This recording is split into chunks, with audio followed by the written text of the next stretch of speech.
Hello, fake sinners, and welcome to this week's meeting of the Sad Kids Record Society. I'm your host, Lily, and I'm listening to A Little Less Put Together by Sundressed. And I'm your other host, Adam, and I'm listening to Still Standing by Phoebe Bridgers. We'll tell you about that later. For now, let's drop the needle.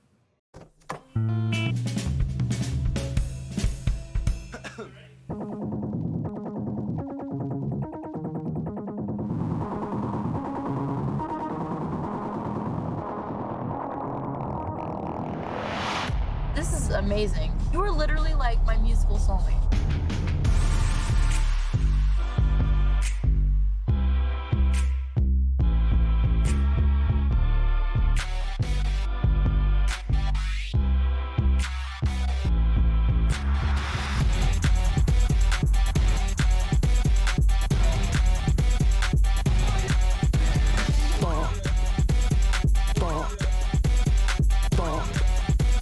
This is a bop.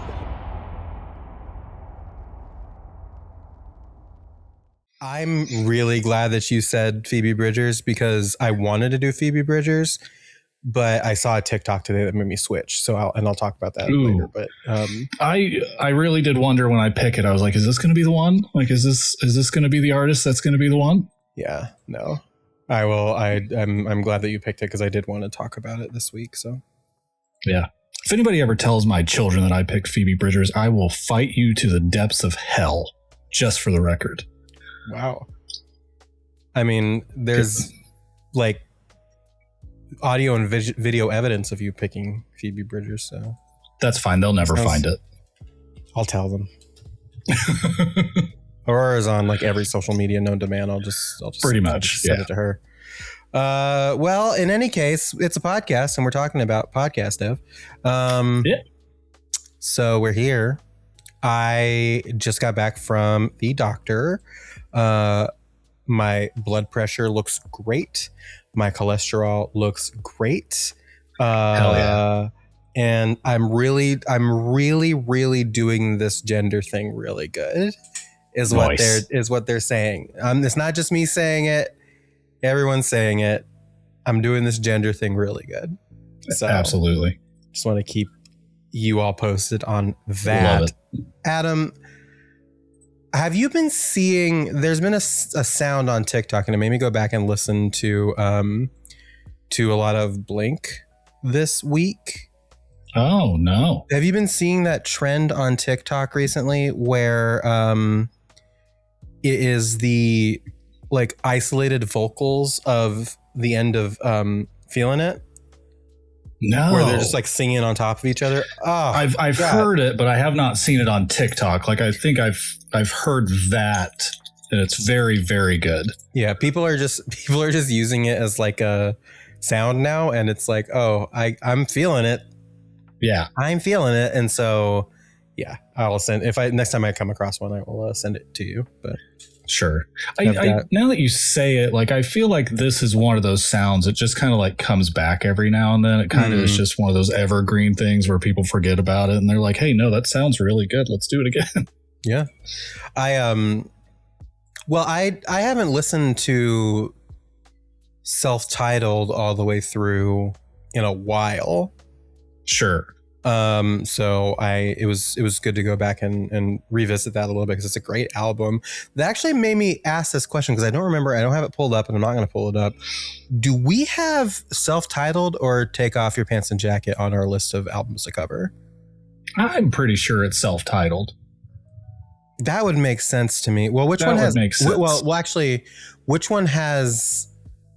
Because of course I don't remember ever listening. Which one has Adam's song on it? I thought that was Self-Titled.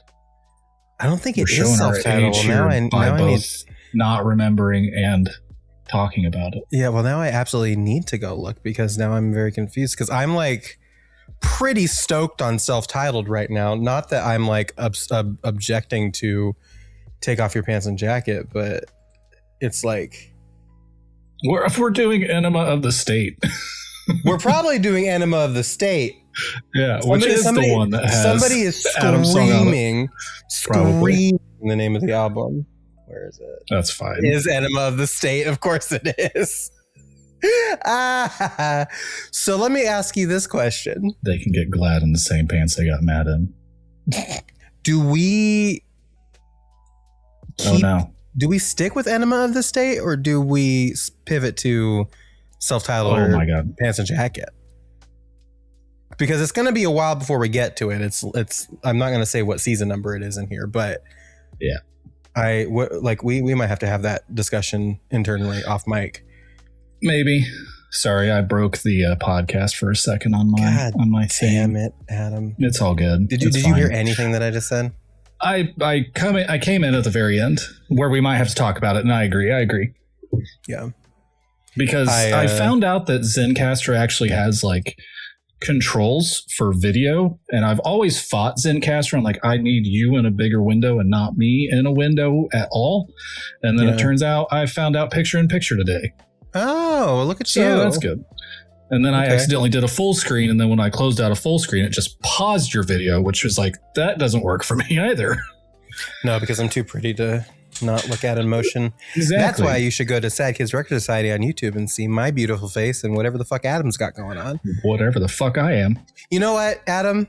Just this once for the YouTube listeners, or YouTube watchers, can you pop on what you were wearing before we started recording? Just this once. It was nothing. Put him on. Well, yeah, he was wearing nothing, but I need you to put the one thing that you were wearing on. These motherfuckers. Yeah. These motherfuckers. Yeah, look at this dumb motherfucker. That's look at this dumb asshole. Well, I bought these in replacement of these. Right. Because it was like, hey, right. You're you have a kind of black going. It's like you're going on an adult trip with grown human beings. Sure. Your children won't be there. Nobody cares that you have kids or that you're a dad. You're going to be a business person. Sure. So like maybe I should get something that's at least mildly mature and went with the exact opposite. You look like a failed slam poet. I am. I look like one of the three blind mice that lost his friends. Like one really, of the three blind mice for sure. So you look like you're trying. You look. Put him back on. Put him back on.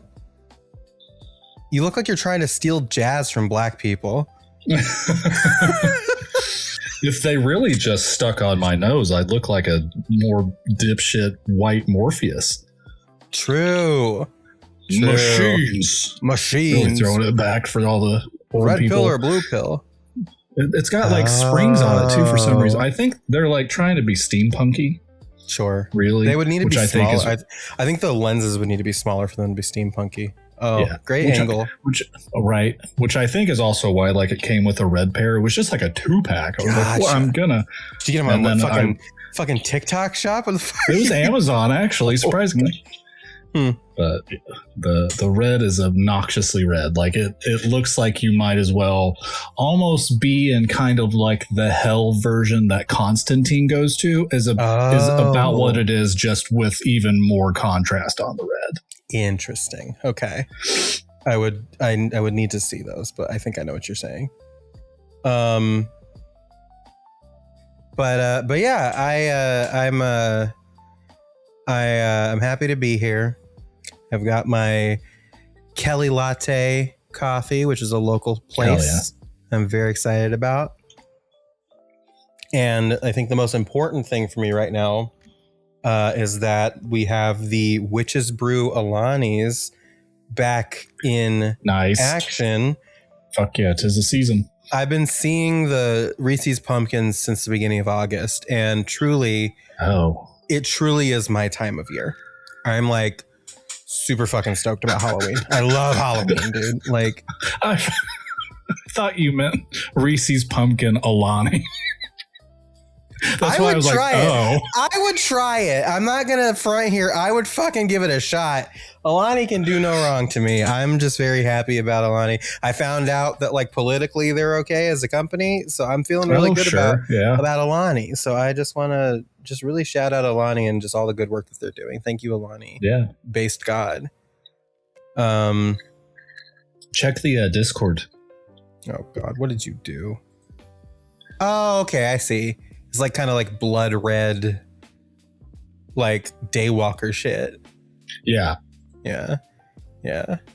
Terrifying. You put those.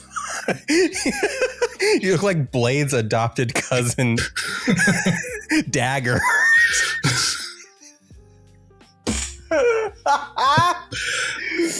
Do you have anything specific that you want to talk about in this here intro section, or should we go on? I should probably address it at least so the listeners know what happened. Oh yeah. You probably fucking should. Yeah, I probably should. I don't care to talk about it. Well, was it about the announcement, the thing that I did last week, or is it something different? Both. Okay. Yeah. I mean, it's together. Okay. Well, now I'm really confused. So you go ahead. I was going to say something, but you go right ahead. Same topic. I mean, I did go to California. It did throw off our schedule. Yes. Yes. You have to address the elephant in the room. I don't want to bore everybody with what happened in California because it was very boring. I would say 70% of the time that I was there. Right. Sure. I've learned that Irvine is just corporate city. They have like one place to go to. It's the Irvine Spectrum. I was there literally every evening of my trip that I was in there. You should have gone to see Odyssey in 70mm, dude. It was front row seats. It was only front. Yeah. Oh, absolutely not. I know. Because I did look. Not in regular theater, not in IMAX, definitely not in 70mm IMAX. Are you fucking crazy? Why even sell those? I know. Because I think it was like a 6:45 showing and then like a 10 o'clock showing.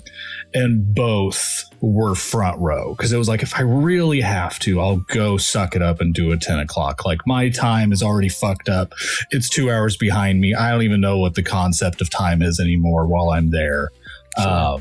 So I was like, fuck it, I'll give it a go. But nope, I'm not shelling out $30 to sit in the front row of a California fucking IMAX. As cool I'm not as that showing any amount of money to sit in the front row of any fucking movie. No. I didn't mention this. I went to go see Hadestown for a third time before it left the theaters. I don't know if it's left yet or not, but I did see it for a third time. It is coming out. And mind you, it is out today on streaming. Shit. So if you didn't get to see it in the theaters, go catch it on streaming now as you're listening to this. Next week. Nice. Well, today is in like the listeners. So it is next week. It's next week for us. It's today for the listeners, the 25th. You bubbly little bastards get to experience the same day that I might. Yeah. So you should go check that out. But the third time I saw it, I went to go see it with Chels. And Chels really liked it. But Chels bought the tickets for us and flipped it in her head. So so she thought we were sitting in the back row. We were sitting in the very front row. It wasn't too bad, except Hermes did look like Slender Man anytime he was on the screen because he looked so stretched out. But it was mostly okay. But that's funny. I wouldn't do that myself. So yeah. No, anyway, will not recommend. Continue your story about California. Yeah, so literally every night spent there. That's why I'm not going to dilly-dally on it. I ate one place that I've never eaten at before. That was a Brazilian steakhouse. I ate my fucking like 2-week maximum in meat in probably 30 fucking minutes. I was miserable. I love a Brazilian steakhouse. Oh, it was good. It was great. So good. And they had like the most attractive male at table bartender you could ever ask for. Long hair, braces, chiseled face, hilarious. I was like, this is worth being here for. Almost. The meat is fine, but the meat right there is also fine. It was great. So Thursday evening rolls around, and who else but to pop up for a little hangout session but Annie Blue 012. Hi Annie. And that was a great time. Did you have a fun time having dinner with Annie Blue? Did you have a fun time hanging out with them? Did you? Did. Yes. Me and Lotus are pissed at you. Not Annie. We're pissed at you. Right. Just me. Just me. You. As it should be. Annie's fine. Annie's safe. Annie's great. I mentioned this in my Annie's fine. Annie's perfect. Continue your fucking story about them, please. So, of course, we went to the only place that you can go in Irvine, the Irvine Spectrum. We walked around, got a little lost. Had to rely on a map maybe once or twice, probably just once. Does anybody have a map? We went to the Yard House. For anybody that's not accustomed with the Yard House, it's just a bar and grill, but has like 100 beers, which is perfect for a guy like me who I like beer. I like to drink beer. You're such a dude. Oh my God. Well, I like to experience beer. Should I put the glasses back on and re-say that statement? I like to try different beers. You know, I'm not a Miller guy.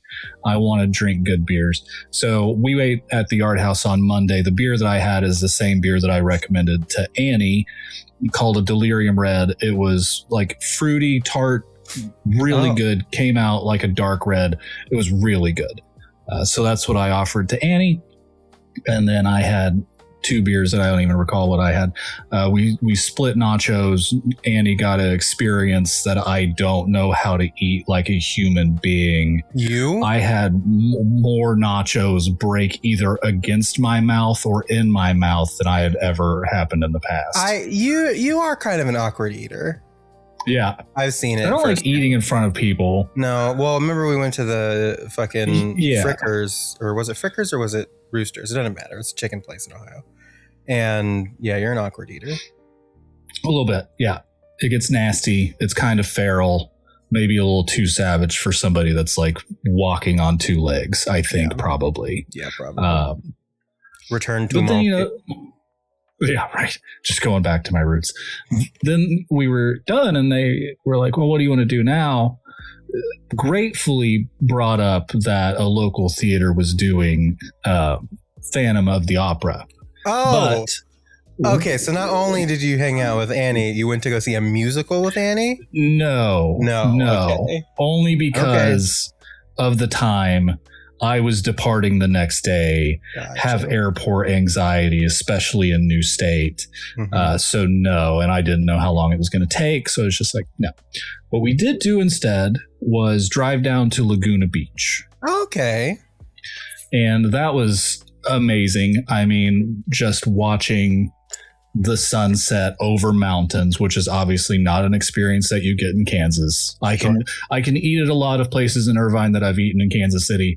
I can't see mountains in Kansas City. We got to get we got to get you out here to visit because for sure. You want to see mountains. I got mountains fucking for you. Direct flights. They've got direct flights now. They do got direct flights. I got a fucking mountain that is also a volcano for you. Oh, fuck yeah. I'll jump in it. Yeah, I know. Wesker like. Wesker like, shut the fuck up. But crazy. So we did that and it was amazing. We listened to basically Breach in its entirety between there and back. They found a parking spot. I gave them shit because, you know, Annie's just not directionally inclined. And I was saying that I was at the mall and continued to get lost. But at least here it was like, you parked at a Ralph's. I think we can make it back to the Ralph's. The Ralph's has a sign and a couple of signs. Yeah.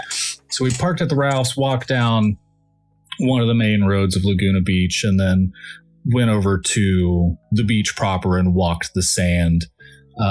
About lost a pair of Vans because I just like took shoes off to get feet in sand, and right at that time tide comes rolling in and I looked down at the exact moment and popped them up off the ground. Otherwise they'd have been lost. So we continued down the beach, and then, you know, went back to their car and I went back to the hotel, and that was the night. But I mean, it was literally just the highlight of the whole fucking experience. Yeah. I would be fine to never experience Irvine again in the way that I did, or probably just Irvine in general. Well, I was going to say, like, next time, if you ever go back to California for leisure, you'll probably won't stay in Irvine. Like, no. Yeah. So I would stay literally anywhere else. But yeah, great time, great hangout. I mean, great kid. Loved it. Loved it. Time. I just know, and I think there's going to be a moment if we ever get divorced. You're right. I feel like there will have to be a debate. I'm probably going to get Lotus in the divorce. I think so. But I'll also probably get Annie, but that's fine. Likely. You get to go be a sad bachelor somewhere. Yeah, that's okay. Bachelor, comma, death of. Anyway. Yeah. I'm actually like in the running for a job that is remote, but has headquarters in California that I would be visiting quarterly. So that could be very good. We'll see. As long as it's not in Irvine, you'll at least have a good time. I actually don't know. I won't say. I'm going to look it up right now for my own edification, but if it is, I want you to mute it and tell me, because I would laugh my ass off if it's in the same place, because I know they do a lot of remote work. That would be fun. It's in Irvine. That's hilarious. Anyway, well, so you're a traitor, and I hate you, and Annie's perfect, and everything's fine. Exactly. That's the way that this should go. So there's no confusion. In the future, I'm addressing two topics at once here. Yes. I address the Annie half. I'm going to address the other half. So there's no future confusion a here. Moron? Yes, we know. Yeah, that I talk like a dipshit on crack. I will be traveling again to the other side of the country the week of September 8th. I was going to leave on September 7th. I learned I have that day off because Labor Day. I'm not traveling. To me, again, do not like flying. That's like work to me. So I should be compensated for my time appropriately. I'm salaried. It's fine. But I should be compensated appropriately. So I'll be gone for 4 days. And then I'll find out how much of a bitch karma really is, because I fly back on 9/11. So, God, if you really want me, you have to take at least 80 more people with me. I'm just telling you. Some Final Destination shit. Yeah. The only relief that I have from that is I'll be flying in the opposite direction of the towers. So sure. I think it will be. Sure. Well, Godspeed. Good luck. We'll figure out what the schedule means there. If we record on Labor Day and have an episode, or if we skip, regardless, I'll let you know. Sure. We'll That's let you an option. know. I could have a whole even worse audio episode from my hotel, because I'm traveling there, at least for the moment, by myself. For the moment. Somebody else from work might go. We'd still have separate rooms. Gotcha. But I think if more people go, I'd probably take the time to enjoy Savannah. I'll dox it. It's Savannah, Georgia. I'm going to be there for 4 days. So if you find me, good luck. Is there such a thing as enjoying Savannah, Georgia? Supposedly, but I think that's probably just because it's a lot of Kansas people going to Savannah, Georgia.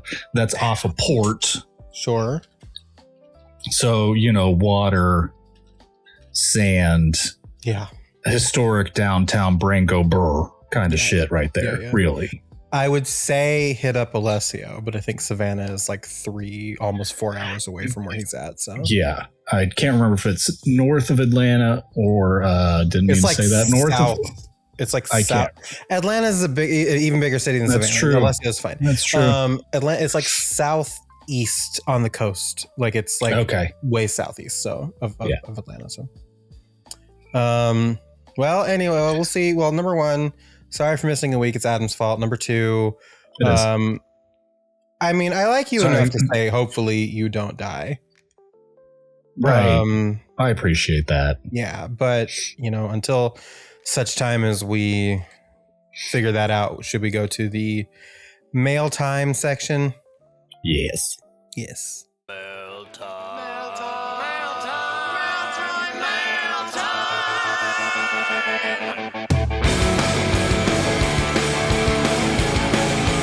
Yes, I hate you. I do have one thing from YouTube really quick, which was on the This Is Adam's Fault announcement from last week. It is from, of course, Mr. Frolicious himself, Tyler Washington, who says you can stop at 15 seconds. And what happens at 15 seconds is me calling you a moron. And then, honestly, I agree. So thank you, Tyler. Thanks, Tyler. We do have an email from Boots on the Ground, Caitlin Taylor. It's Katie Slate. Who says, this is so odd because I definitely left a YouTube comment on last week's episode, but I checked and it disappeared. Oh no. You just ask Tyler what he's doing because he's leaving comments left and right. You got tubed. You got tubed. Better subscribe to YouTube Premium if you don't want to get tubed. Jesus. The comment that Caitlin left last week was on whether Haley is still a Christian. She wrote this Substack post about it, and she touches on the band's history. And I will include the link to that in the show notes. But Haley actually wrote this May 4th, 2025 on Substack. So you can read that. She also deconstructs the performance of faith in her song True Believer in Ego Death. I'm also on Letterboxd at Tupaki if you want to follow. I don't know if that was for just us or for the listeners at large, so I will ask Caitlin and I will censor it if it's just for us, but otherwise I'm gonna dive into that so I can get that spelling real quick.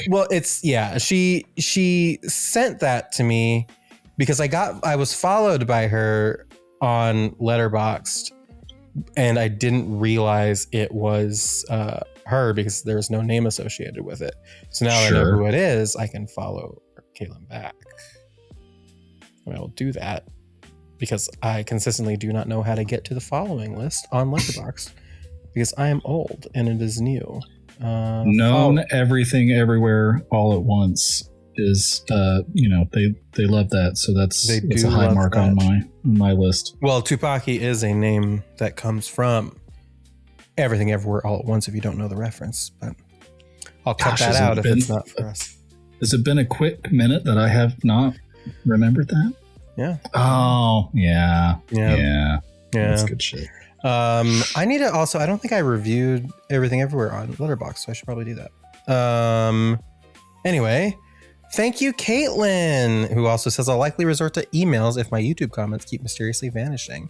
I have not seen any additional YouTube comments from Caitlin, so I will likely have to await emails. Recommend the email. Yeah. Which is thediscopod@gmail.com, as always. Show notes, you can find it there too. We also have an email. Well, it is a text message from the child, Slotus, who says, Hello there. First of all, fuck you, Adam, for hanging out with my own sibling without me. Devil emoji, homophobia. There you go. Anyways, Paramore. You all were so angsty about this. We're mad. Anyways, Paramore yap time. I just finished listening to the episode like literally right before I sent this, LOL. I probably mentioned this before, but this album has really been resonating with me lately, and so I've been waiting to listen to episodes until I can really focus on thinking about the song. And well, let's just say my Paramore album ranking may have changed. Maybe. For Playing God. They say, wholly relatable ATM with a crying emoji. Lily has for sure heard about this, but I recently dropped one of my friends for a lot of reasons, actually, but being just an annoying passive-aggressive hypocrite was one of the big reasons, along with the misogyny, racism, calling himself a leftist while being the first two, and the horrible music taste, not a good person. Anyways, listening to this song is like a big fuck you to him language. Always have really liked it, but definitely been enjoying it a bit more lately. Haha. On Brick by Boring Brick. Guy, I love this one as well. Haley's diction on certain words is so emoji ascends. She really is like the best singer ever, LOL. Yeah, super fun song. I really like playing it while driving. It's a good driving song. Okay, that's it. I'm not saying that because it's not Tuesdays we're recording this. Once again, fuck you, Adam. I will read that all day. Also, I see MCR Friday. Thanks. Yeah, right. Stop fucking reminding me. I don't want to know.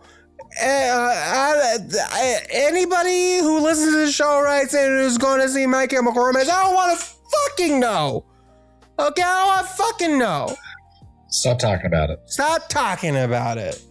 I will be wearing a Circa Survive shirt I made in order to encourage more people to listen to Circa Survive. Cool. That's always a good thing. And then the next morning, I have an SAT at 11 a.m. Heartbreak emojis. And then they ask, wait, how did the edging is legal joke start again? I forgot. And to be quite honest, I don't fucking know. Truly. Were we talking? Isn't there like an edging Texas or an edge Texas? I think if that's not the origin of that stupid joke, I would be surprised. I would guess. I would have to assume, but I truly don't fucking know. So nobody could say. Who's to say? One of our history of this. One of our podcast historians can go back and figure that out. Because if you listen to this podcast and you never listen to the other podcast, we used to do a podcast called Adam and Lily at the Disco. It's this exact feed. It just changed over, and you can go back and listen to old episodes of this podcast that we used to do about Panic at the Disco. It's the same format. It was just all about Panic at the Disco. And we did it for 3 years, unfortunately. And the joke when we rank songs and we have our ranking exactly the same place is that edging is legal. Otherwise, edging is illegal. Right. I think really all that anybody would have to do is just go back to ranking A Fever You Can't Sweat Out. That would be probably get it within like the first 40-30 minutes. Yeah, this one is not like a deep dive that you have to like there's only so many ranking episodes that you'd seven, but like you'd probably more than, I guess. Way more than. There's at least fuck. There's we have at least 19 rankings because we have seven for each. We have 7 for each. My wife bought me a donut and I'm very excited about it. Thank you. Hey, thank you. Love you. She just like opened the garage door and like held a bag up and I was like, oh. Anyway, so because we have the 7 rankings for the Panic albums. We have 20 at least, because then we re-ranked Vices with the bonus tracks, I'm pretty sure. Yep. Or did we include them? I don't remember. There's whatever. I thought we did a second one. Yeah. Fuck. We did that special episode on Clancy. Yep. And then did we rank so far for Stardust, or we just talked about it? We ranked it, but we didn't really rank. We just kind of talked about it. So much for Stardust, by the way. We had 10 episodes to rank all the Panic songs, and then we've had 1 My Chemical Romance ranking so far. So I'm pretty sure we have 19, maybe 20 at least. Jesus Christ, there could be more. We love ranking. Call us BuzzFeed the way we be ranking. Anyway, so you'd have to go back to like maybe like one of the first like 3 or 4 ranking episodes to figure out like where that came from, because I truly don't remember. But it's been years. It has literally been years. We have been doing this podcast for almost 4 years. Yeah, it's October will be 4 years we've been doing a podcast of this nature, and that is kind of crazy. I was reminded that Viva Las Vengeance came out 4 years ago. So that's kind of nasty. I don't that was the inspiration for this podcast. That's kind of, we turned around on it, but it's a little nasty. We turned around on it kind of. I will say it was because we had literally this podcast exists because we had so many big feelings about that fucking last album that we had to do a podcast about it. So, just whatever. But anyway, thank you all thank you, Lotus, thank you, Caitlin, thank you, Tyler, especially. Yes, I agree. Before we exit, yes, Elliot did not have a full comment. Okay. And I sent you what he said, but right after I sent bitch in response to what he said. Little bitch, Elliot Holmes. Little bitch. I was prepared to do a comment, but me, didn't hate Brick by Brick, so I'll abstain. Okay. He's saving. I'm going to be so honest with you, Adam, before we move on. Well, actually, let me, if you, I don't understand if there's like a turn happening where you don't enjoy the rest of this album. I truly don't understand why. And I'm sure we'll talk about that as time goes on, but you're talking about a turn and I just don't understand where it might come. So I think it'll be more of like it might be like a dip, maybe. Okay. And I'll continue to listen again, you know, as we have to do for this podcast. I'll continue to listen, but I think there might be like a quick dip, and then we come like right back. And don't ask me the title, but it's kind of like a fucking little bit of Whiplash, where it's like, hey, this one just kind of has this little thing, and then it's right back. So, like I said last time, like I kind of stand by what I've said. I'm not a huge Paramore fan. I am a Brand New Eyes fan at this point, and I can't fight that. Well, I think the next several seasons are now going to be about Paramore, because we need to fix your entire demeanor. Find out where it broke. God, I really, really need you to rediscover Self-Titled for me, please, because great album. While he's bickering about, sorry, I was telling my wife about the Halloween Alanis. While he's bickering about something earlier with the Crypt Keeper that just left, I got distracted showing my wife the energy drink. You can go to @thediscopod@gmail.com to send us a email. It appears to be the most surefire way to do it, so I would recommend that. Shit. You can also go to YouTube and find us, maybe Sad Kids Record Society on YouTube, and leave a comment there. You can also go to Instagram @Sad Kids Record Society on Instagram. Follow us there and leave us like we had messages there. We had like a random comment pop up in the dark place a few weeks ago, I think. I think the only comment that we had, the last comment we had in the dark place. Oh, we did, but I deleted it because it was a fucking weird bonkers thing. I was like, this is a not serious person, so I just deleted it. So I deleted that message. I came here looking for Panic at the Disco. Bitch, you still found it one way or another. I'll tell you that. Sure did. Congratulations. It's still here. Fuck out of here. Fuck out of here. We came here looking for Panic at the Disco too. Guess what? We panicked. We discoed. That's why we're moved on. Anyway, those are all the places to find us. Thank you for doing so. You can find me. Go to lilianawrites.com where you can find all of the stuff. I am kind of ready to talk about it. I have on the front page of that, I have a GoFundMe because I am beginning the process to bottom surgery, which is covered by my insurance for the most part, but those fucking copays and out-of-pocket maximums are a bitch, and I could use some help. So if you are willing to help, or you have, people who could help or whatever, share it around. Yep. If not, it's cool. I just want to tell people about it. Also, keep in mind I'm going to be in Portland, Oregon at the beginning of October for Portland Retro Gaming Expo. If you happen to be in the area or you want to make the trip, I will be there. Tickets are on the website, which you can also find on my website on the front page, but it's also retrogamingexpo.com. We're going to be doing hella panels there, and we're going to have our own panel for Metal Gear Mondays, so you can come to that on Friday evening if you'd like, and just see me do my bullshit and probably hang out. I'm not doing nothing. Yeah. Bullshit. Now's your chance, listeners, to hang out with one of the hosts of this show. Yeah. You could make Adam jealous. And if anybody wants to know why I hung out with the one that I hung out with when I had a GoFundMe for somebody's cheer, All-American Cheer, there was one listener who contributed. And it was the one listener that I spent time with in Irvine. Yeah, true. So what's everybody got to say about that now? No, I will say I did have a GoFundMe for moving expenses, and also had one listener that donated to that, and it was the very same listener. I didn't know you were doing a fucking GoFundMe for Cheer. Otherwise, I would have. It was like last summer. Okay, you didn't tell me. You didn't fucking tell me about it. It was. I never checked Facebook. You posted on Facebook. I didn't know. Yeah, probably. Yeah, it's just kind of. Okay, well. Should we talk about the meat? Let's meet it. One of two. We're gonna meet it. Yeah, meet. Nathan quoted as saying emo is a pile of shit. Oh shit, yeah. Why is that? Well, emo as it is today, emo is basically a pair of jeans and a haircut.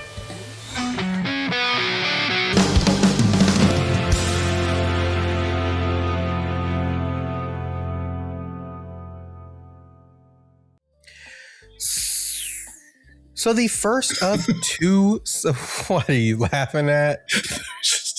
all build and then just fizzle. Fairy Just dust. a fizzle. I was gonna cut it, but now I have to keep it as comedy. It's too good. The first of two songs we're gonna be doing today is "Turn It Off" by Paramore. I forgot the name of the band. My brain turned off. Actually, it's very funny. I believe the band name is self-titled. Yes, yeah, totally. So "Turn It Off" serves as a continuation of "Playing God." There's not a Wikipedia article for this. One of the first that doesn't have one, so we're reading off of the Genius things. The song continues with Haley's critiques of her church, even though she strongly believes in God at the time. There's a lot going on. Read that article on Substack. She sometimes finds it hard to stay right on track with the ideals of her church. Haley Williams explained "Turn It Off" to Kerrang on May 9th, 2009. Everyone knows what we believe in and our personal choice to believe in Jesus. It's a struggle in the real world to do that. Sometimes you want to give up. Some of the things we've been through, things I've been through personally in the last few years, I felt it would be easier to not have faith in anything and see myself as alone and work at it that way.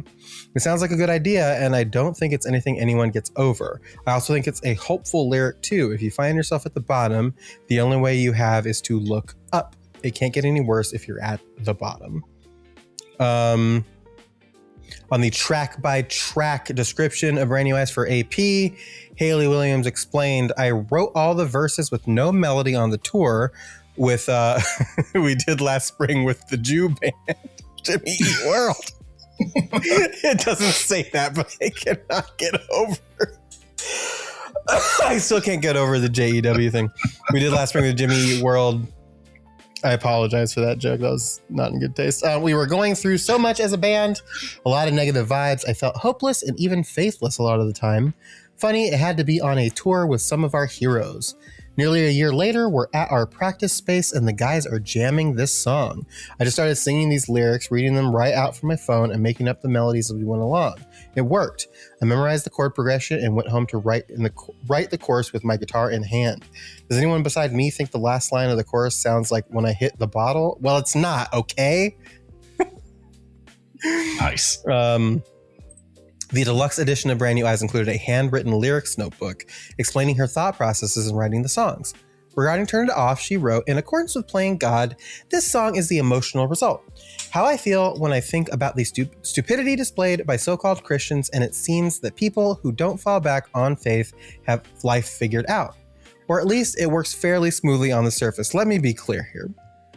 I got my issues with faith. I'm not a religious person at all. You don't have things figured out either. No. Worth noting. Nobody really does. Yeah. What I found is there is a beauty in the figuring it out. I hope I never have life figured out for myself. I want to be in a constant state of learning and growing, and I hope God can always show me from the bottom there are more ways to look up. And lastly, in her diary site thing, she wrote, "In accordance with Playing God, this song is the emotional result." We read this part. "So Christians seem that people who don't fall back on faith, they figure it out. Blah, blah, blah." Oh, this is just it's literally just everything we read, just in one condensed sentence. So never. Hell mind. yeah. Never fucking mind. Funny enough, real quick, Aurora's at college, right? Yeah, that was one thing we didn't talk about. You dropped the girl off of college. Yeah, and then immediately fucked off to California. That was fucking weird timing. But, now the semester's in full swing and has started, and she's dorming, and then they had a club night, to see what all the clubs around the college are. And, of course, being Kansas, there are several Christian clubs. And she was going with another cheerleader or two, walking around from place to place, and apparently avoided all of the Christian clubs, evidently enough to where, evidently enough where one of the girls that she was with was like, "Do you not believe in God?" And because she was, I will blank this out. Where is she going to school? Oh, okay. Yeah. But apparently avoiding them evidently enough where the girl told Aurora that she might as well have looked like she was afraid to even talk to them. Great. Just vehemently denying any amount of attention at all. Awesome. But hey, respect. Respect. Well, let us begin at the beginning with the credits like we usually do. Released on September 25th, 2009. Producer Rob Cavallo. Writers Haley Williams and Josh Farrow. Co-producer Paramore. Distributor Warner Music Group. Fuck Warner Music Group. Label Fueled by Ramen. Copyright Atlantic Records and Warner Music Group. Phonographic Atlantic and Warner. Mixed at LA Studio. Mastered at Sterling Sound. Engineer Doug McKean, Dan Chase, Lars Fox. Assistant engineers Steve Ray and Russ Waugh. Background vocals Josh Farrow. Keyboards Jamie Muhobarak. Vocals Haley Williams. Guitar Josh Farrow and Taylor York. Bass Jeremy Davis. Mixing engineer Chris Lord. Algie, whatever. I never know how to pronounce his name. Assistant mixing engineer Keith Armstrong and Nick Carpin. Additional mixing Brad Townsend. Mastering engineer Ted Jensen. Publisher Warner Music Group. But father, I just want to sing music. Josh's Music and FBR Music. Guitar technician Riley Eminger. Drum technician Nate Warshawski. All the way down at the bottom, drummer Zach Farrow. Recorded at Lightning Sound Studio in Hidden Hills, California. We have a live performance, Turn It Off by Paramore, linked on the Genius. And no covers, but we do have a translation. Polish. I did like the way you said Russ Waugh. It kind of had a real shaggy kind of... Well,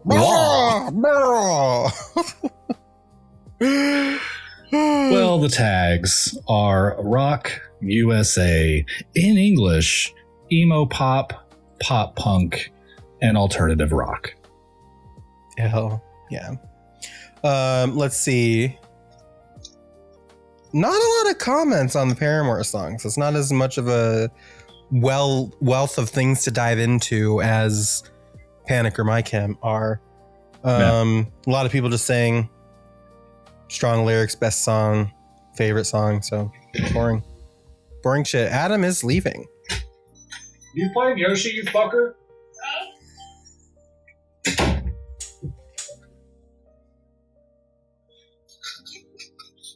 My bad. I got this game from the library to experience together. Are you playing Yoshi, you fucker? Great. Great. Very good. Yeah. Turn it off. We're here. We made it. Yeah. How you feel about Turn It Off? I like it. I think it's a good song. I will say, as a song, just thematically, and I will clarify this by saying I do like this song. I think it is up to this point the song to me that is so far the least like exciting or like you know what I mean. So I will say that.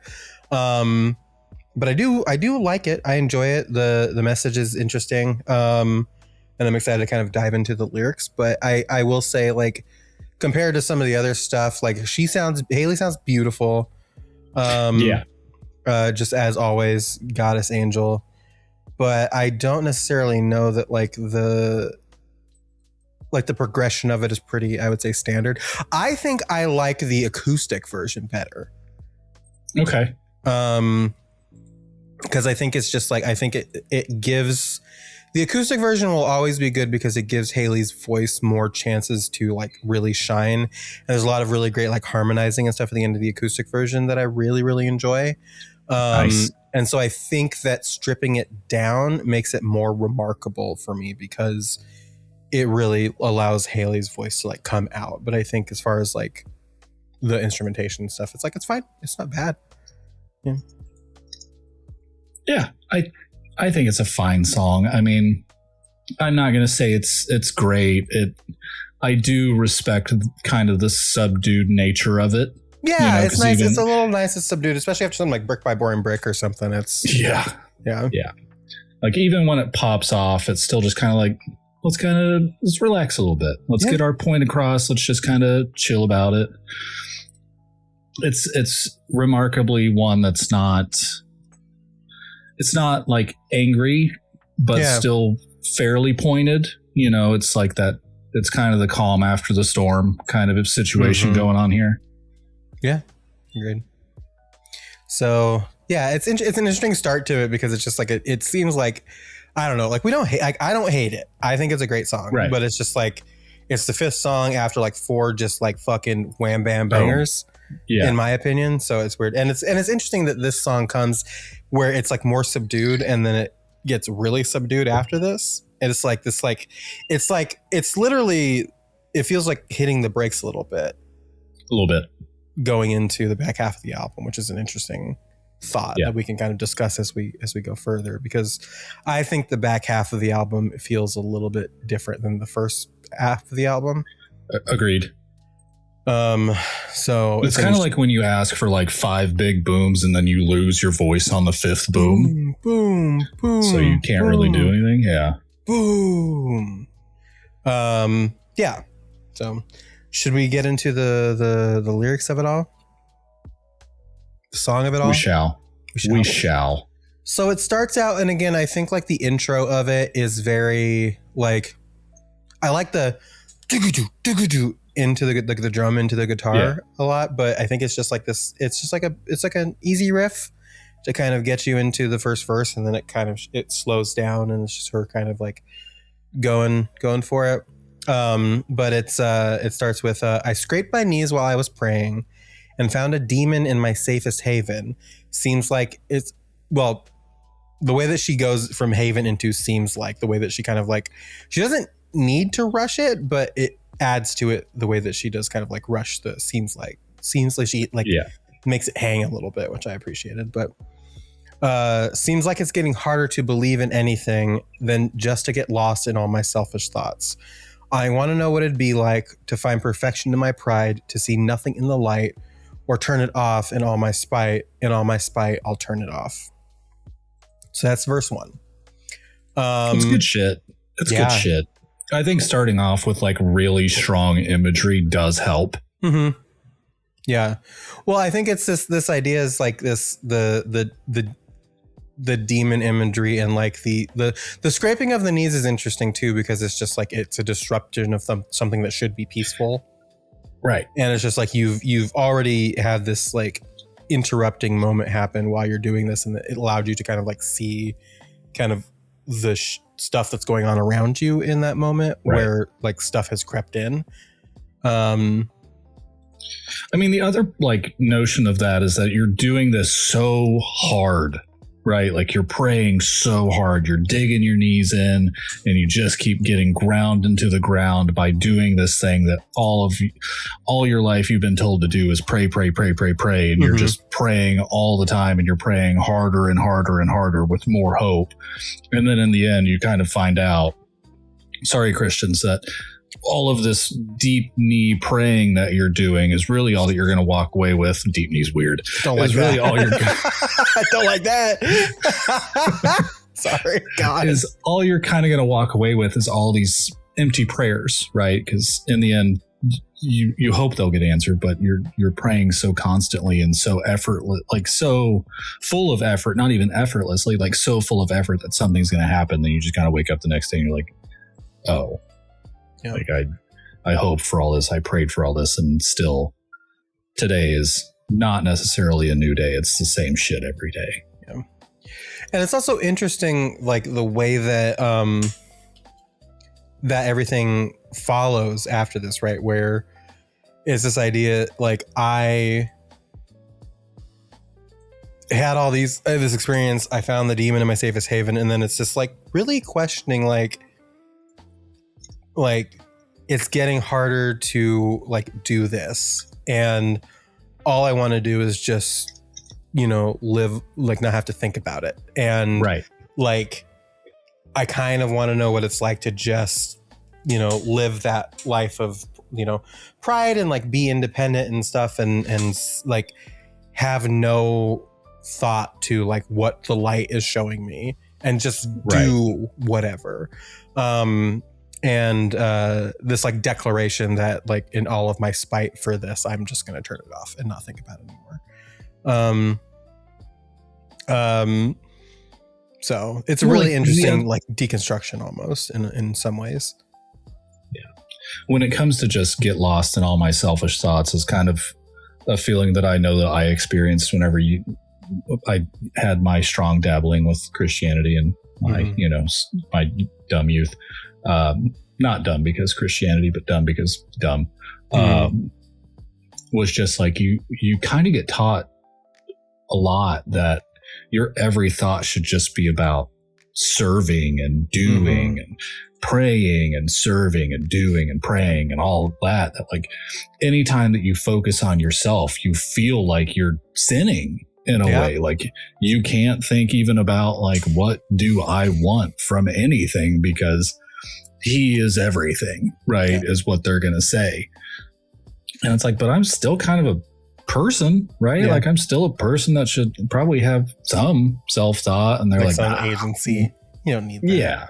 It's interesting too, because like I think this is something that like we've probably talked about a little bit on the podcast before, just by virtue of being what it is. But we both, grew up like with religious stuff around us and like in like all that thing, right? And so I think I deconstructed that a very, very long time ago at this point. But it's like it's interesting, like looking at stuff like this and being like, oh yeah, just this idea, like I think like faith is such a weird thing because it does require you to kind of like let go of yourself a little bit in some very, very uncomfortable ways, to kind of hope that like everything is going to turn out okay. And it does kind of, I will say in some of the worst cases, not every case, I know some Christians that are totally cool. Sure. I don't necessarily, here's my thing with faith and with Christianity and like all religions really. I don't necessarily think the idea of having faith and being religious is bad necessarily.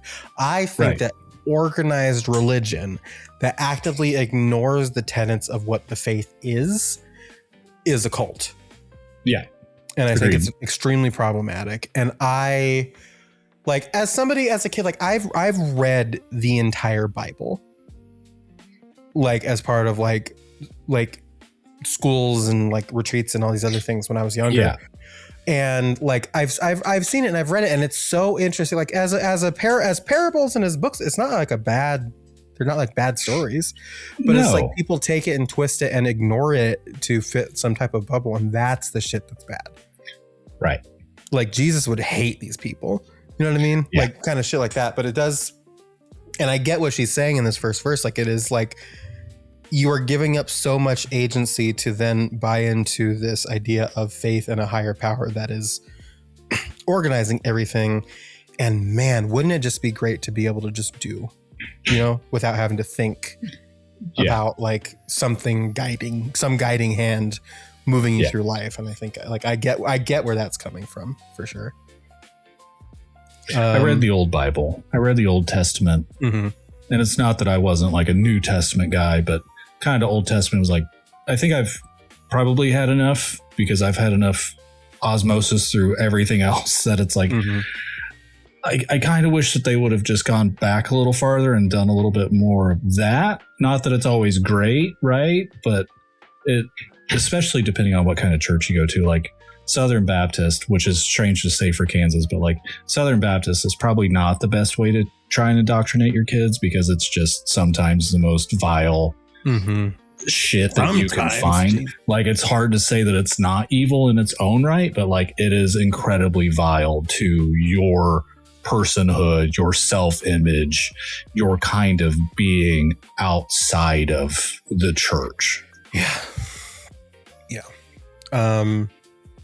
And it's kind of like that with like all brands to a certain point, but it's just like some are worse than others. But and being in like fucking Tennessee, like it would have been like kind of the worst kind for her too, and for all them. Yeah.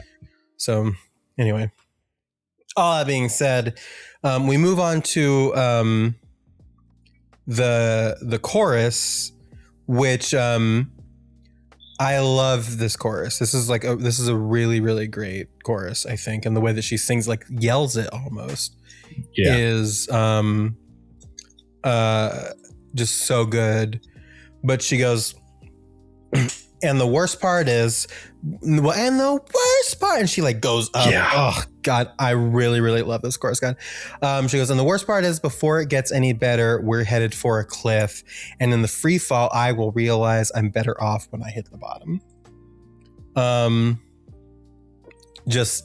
Pretty straightforward, but it's a really kind of powerful illustration of like what's happening here.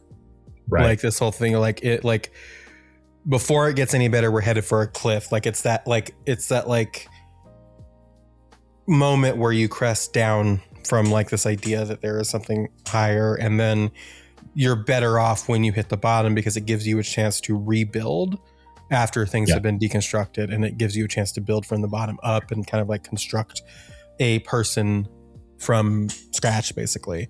Right. Which is sometimes what you need to do. Like if you're somebody who, like, when they're older, has to deconstruct a pretty deep faith in like religious authority, higher power, things like that. Like it is almost like rebuilding yourself from scratch in a way, because your system of existing is so tied into being connected to your faith. And so when you do deconstruct and you have to look at what life is like without the faith, it is very much like a from bottom up type of experience. So I'm kind of glad that I uncoupled young. Otherwise I'd probably equate it to, the Matrix. Yeah. I really, really, I'll recommend this. Rhett and Link. And if you don't know who Rhett and Link is, what the fuck are you doing? But Rhett and Link used to be very religious, and both of them have deconstructed since, and they do talk about it. And it's really interesting to hear their stories about like deconstruction and like where, like what happened to them and how they got to that point. So definitely seek that out. Rhett puts out music that is kind of addressing it under the name, I think it's James and the Shame, I want to say it's called. Let me double check. Yeah, James and the Shame, which is not like my sound system, obviously, but if you're interested in like hearing music from him, it's like very like it's like kind of like I guess I would describe it as country almost, but I don't.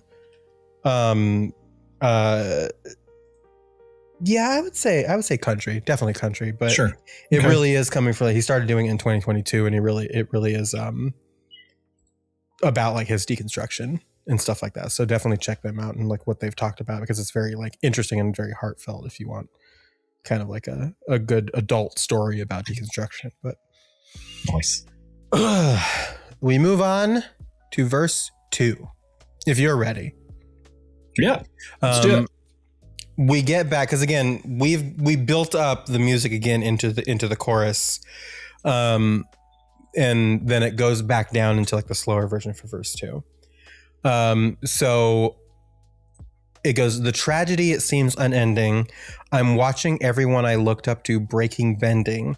We're taking shortcuts and false solutions. I love this. Like, we're taking shortcuts, like the way that she like punches shortcuts there, and false solutions. Yeah. Oh yeah. Just to come out just the in hero. Case you forgot that we were emo here. Right. We have to have the that was a sound that I just made, huh? That was crazy. Yeah.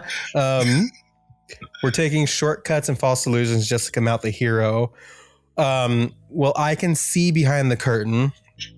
And there's like in the background you can hear I can see now. The wheels are cranking, turning. It's all wrong the way we're working towards a goal that's non-existent, but also towards a goal that's non-existent. Oh, it's non-existent, but we just keep believing. Wow. Good shit. Yeah. This is I think what I've kind of like missed a little bit in the first part of the song is the playfulness with how she says stuff and sings stuff. Sure. Because you get it a little bit in verse 1, and obviously the chorus is really good, but like the short cuts and false like, and the way that she like does like the lilt and the twists with her words, I think is what I miss a lot in songs like this. But I like this verse a lot, especially the first half, because it does kind of highlight the thing that happens to a lot of people. And what we talked about too, about like twisting the words and like doing things for your own agendas and stuff like that, where if you're a kid that was raised in this thing and you like start to like pay really, really close attention, you see this a lot, this like hypocritical nature of things. And you see these people that taught you these things that you looked up to kind of like doing that stuff and taking the shortcuts and like doing all the weird stuff to twist the words just to look better in the end and to look superior and to look good. And it's like, it can be a really, really defeating place to be if that's where you have sort of been your whole life. So yeah, it's really interesting. Because then go ahead. Like really quickly, I think what really helped me like uncouple from the whole situation, like I had already kind of pulled myself out of the greater investment that I had, but what really made me pull out completely was when my mother realized and just verbally said out loud how hypocritical people have been to her situations, you know, married, kids out of, you know, kids that are from previous marriages, multiple marriages, things like that, and how, you know, divorce is all this and remarrying is all this, especially with like, and then saw people in the church do the same, but like still kind of scoff at her. And it's like sooner or later, she kind of got tired of it, thankfully, and kind of came to her own senses where it was like, this isn't the place for me.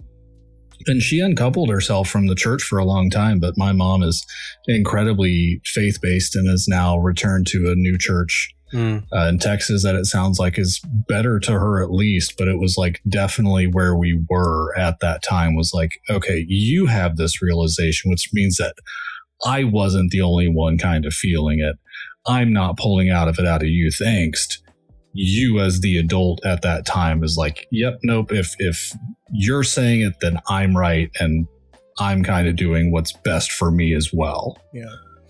And I will say too, like, I think that like there are churches, like I'm like, again, there are churches that are like not bad, right? Where they do actually like preach the right message and they treat all people the way that people should be treated and stuff like that. So I think it's, if you're religious and you find one of those, like hang on to that because like, oh my God. But it's one of those things where it's just like, especially if you're in a situation where you can like, where you're being treated a certain way because of like your circumstance. And I will say one of the tenets of the church that I always heard when I was growing up is like, which I did not see followed generally, is this idea that you can come as you are and you will be welcome. Yeah. And that's not always the case. And that was actually the thing that got me with like when I was younger, trying to figure out decoupling and deconstructing like where I was and with my faith and everything, is that I didn't understand come as you are. Sure. Because like, I mean, I did, like as a concept, of course I did, but like I didn't understand how people could say that and then like not practice it. I still remember like one of the things that I hated about church was getting dressed up. You know what I mean? And I think a lot of it too is like, I can look back at it now and be like, I didn't like wearing button down shirts and ties and like boy clothes. Like that was, and I look at that now and be like, hey, yeah, I don't like that. But I hated doing it, but I always did it. And then sometimes you would go to church and like the first Sunday was like you could wear like jeans and that was like a big deal, right? But like you come on like third Sunday and some dude would be wearing like a t-shirt and jeans and like fucking Tim's or something. Just like right. Yeah. random stuff. Yeah. Because I grew up in like Baptist church, like Black Baptist, like gospel churches and stuff like that. And it was like, this person was there. They were respectful. They were there to like worship and be there. But then you would hear like people be like, how could you come to church dressed like that? And how could you like do this and blah, blah, blah. And I was like, but like, you're supposed to come as you are, right? Like wouldn't right. God be happy that he's even here to do it, right? Yeah. And to do it so respectfully and intently. I don't know that God really cares that you're wearing a baggy t-shirt in Tim's. Like, I don't like, but that was kind of like the first thing for me that was like, oh fuck, like this is not great. Like I'm not a fan of this. So yeah, no.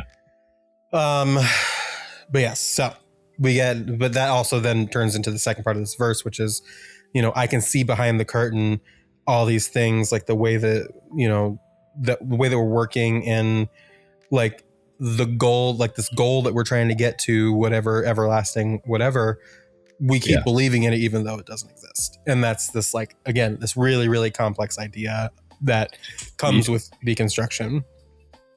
It's a very Wizard of Oz kind of phrasing too. Yeah. Really. And that feels intentional too. Yeah. So we do that verse. We get the chorus again. Yep. And then we get to the bridge. I will say too with the chorus, like she is fucking hitting that worst part is for the second chorus. Like she is going a little ham. Well, I think is it the second one or is the last one? She's going a little crazy. I think she starts it in the second, but third definitely. Yeah, definitely the third. But we get to the bridge. I'm trying to get to them. It slows down here, and you get this her singing very softly at the bridge. I want to know what it'd be like to find perfection in my pride, to see nothing in the light, which is again this trip back to what we had the first verse. Sorry, my brain turned off again. But to perfection and turn it off in spite of in all my spite, I'll turn it off. Just turn it off. And it kind of slows down here. And then you get this like really pretty good breakdown where everything cuts out after she says turn it off. And then this kind of like guitar breakdown with the drums and everything comes in really hard. And she starts wailing again. Oh, yeah. Woof. And this is kind of when it starts getting really intense in the chorus. But she's like wailing again. I don't even want to try and do it because it's just like, it's just, whoa, dude. It's wild. And then after this, it cuts like back into the chorus, and she's fucking hitting that chorus like, oh yeah, and like really fucking screaming it. And she it's like she freed herself, really. I mean, it does like, really feel totally that way, doesn't it? It's like this like unshackling of everything. But it's like she hits the chorus twice here, and she hits the when I at the bottom. She holds it out a little bit, and then you kind of get this instrumental. The intro to Chasing Cars. But you kind of a little bit where it's just like this like really like gentle guitar and drums. There's no more singing. It's just like this like instrumental outro that goes on for about 20 seconds. And it doesn't really lead into Only Exception at all, but it's just like this little like little sting at the end that's just kind of like there is like a pleasant outro. Yeah. Which almost does signal to me too. It's like if you consider her fucking screaming this again and screaming these choruses, and that's her unshackling herself, and this is a powerful moment of her unshackling herself, like this like light outro does kind of feel like the beginning of a lighter person being built from the bottom almost. I could be reading too far into that because nobody's said anything about that, but that when you look at it from here in this perspective of like how powerful it is to completely recontextualize everything you believe in for the sake of that, like it does kind of feel like this like lightness kind of exiting the situation you were in. I actually think that talking about this song has made me appreciate it more. Sure. Because I think I've always heard it and kind of like took it as like the song that it was, but like, I don't know. I just don't think I've ever really thought about it in connection with like my own, realization and deconstruction and stuff, my uncoupling as a kid and things like that. So right. As a youth, I should say. So I feel like I appreciate it more now, having talked about it. Yeah. Yeah. Good song. Good song. In same way as we've done, and same thing that you were just talking about. Good song elevated by discussion of talking about song. Indeed. Should we talk about our next song? Yeah. All right. Even more meat.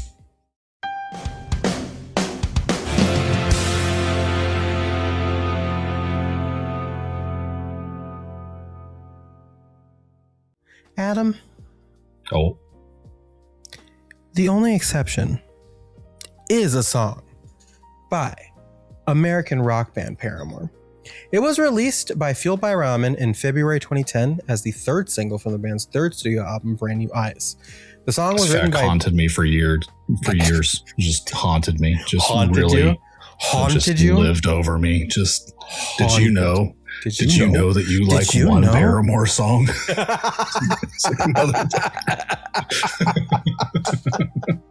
Oh, God. The song was written by band members Haley Williams and Josh Farrow. Paramore is also credited with being co-producers.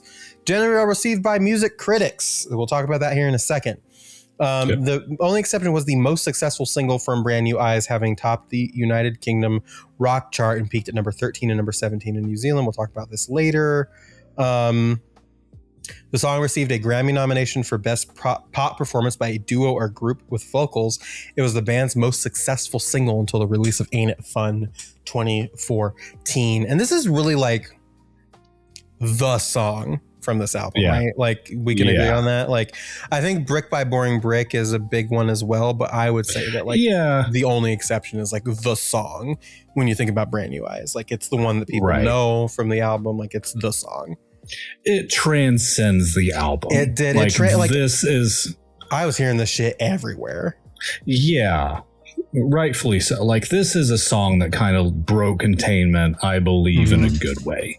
Yeah. This isn't necessarily something you'd hear at a Chili's, right? But you'd still hear it places. Yeah. Like this is like, and I mean this in not an insulting way. This is a grocery store song. Yeah. Like you'd hear this at a Target. You'd hear this at a Home Goods, Right. Yeah. It's like mainstream kind of in spite of itself a little bit. I'm realizing something very unrelated to the song, but related to Home Goods. I'm realizing like when I go to somewhere like Home Goods, I am so like laser focused on the stuff at Home Goods. Sure. I have lost. Okay. Tell me if you agree with this. I hate the fucking term male socialization, right? But they bring that up a lot. Yeah. When it comes to like being trans and all this other stuff. But one thing that I will say is something that I was taught when I was a youth, way before I came out and all this other stuff, and even had the critical thought to think about my gender and stuff. I was taught that women like to browse, men like to go straight for the thing and bounce. And I think you're muted. I moved my mic down a little bit and thumbed the button. I moved my mouth away from the mic to breathe in. But you'd agree with that, right? And would you say that philosophically you are very much like, I got to go in, I'm here for something, I'm going to go get the something, and I'm going to leave? Yep. Yeah. I used to be that way too. I'm going to be so real. I came out and I was on estrogen for like a month. And I'm just like, I have lost that instinct completely. Sure. So like I'm in there. I'm in the Home Goods. I'm browsing. I'm looking at shit that I'm never going to need. Like I'm in the kitchen section. I'm in the couches section. I'm looking at fucking mirrors all the time. I've got a mirror, but I'm looking at mirrors, like all this other shit. And if I'm in like a grocery store, in out, Yeah. If I'm in anything that's not a grocery store, like a at home or a home goods, like I'm going to do the same. I need to see what you have that I'm never going to buy, but it's definitely a thing that does affect men, the male population. Yeah. Yeah. But I like, even in a grocery store, man, like I'm like, ooh, I wonder what new products they have in the fucking this aisle or like all this other stuff. So it's just like, I am just so completely like gone for that. So the reason why is like grocery stores are a little bit different because like grocery stores are built in a way and situated in a way where you do kind of are meant to hear the radio and stuff for the ads and things like that. I am so like locked in on the process when I'm at a Home Goods. I don't know if Home Goods plays music. Oh, that'd be fucked up. But yeah, I don't think I've ever. I'm sure they must, but I just have never thought about like it. Very, very low elevator Probably just music. like, I don't even know about they might play normal music just lower because they don't have to worry about like announcing for sales and shit. I'm just so locked in the process. I've never really thought about it. And they could do, but I just don't know. Anyway, all of that to make fun of men and talk about Home Goods. Anyway, all that to say, song broke containment. Very good. The only exception was released the third single from the band's 2009 studio album, Brand New Eyes. Described as soft rock and folk rock, it was noted by music critics that Paramore, who usually write and record darker material, mainly of the alternative genre, had musically gone in a different direction, with the only exception. Rolling Stone described the song as a subtle. Well, we're getting into critical reception now, but that's okay. Described the song as a subtle Radiohead-esque ballad. Oh, interesting. I don't know if I say Radiohead, but I don't think so. The song's lyrics pertain to the protagonist not believing that love exists and trying to live without it, mainly to avoid rejection, but eventually realizing that it does exist, describing the person as being their only exception. Many fans believe that the song was written as an ode to Chad Gilbert from New Found Glory. Williams has declined to comment directly on the issue, merely saying, read a couple blogs and you'll figure it out. It's not Jew anymore. Now it's Nef. Nope. Nefga. Not Nefga. No, not the Nefga. Other themes include trying to pursue a relationship as well as trying to make a relationship last, which can be seen in the lyrics. I know you're leaving in the morning when you wake up. Leave me with some kind of proof it's not a dream. The single is written in the time signature of 6/8 and in the key of B major. In 2024, Williams admitted that she was uncomfortable performing the song after her divorce with Gilbert in 2017. However, her mind was changed during Paramore's 2024 run as the supporting act on Taylor Swift's The Eras tour, after her vocal coach persuaded her to look at her partner and bandmate Taylor York while on stage performing the song. Williams said the following: I felt so stupid doing that at first. I felt stupid having this pure expression of adoration and tapping into the hopefulness I had as a 19-year-old. This tour completely changed my relationship with that song, though. Now when I sing it, I feel happy. Cute. Yeah. Well. Kind of weird. Yeah.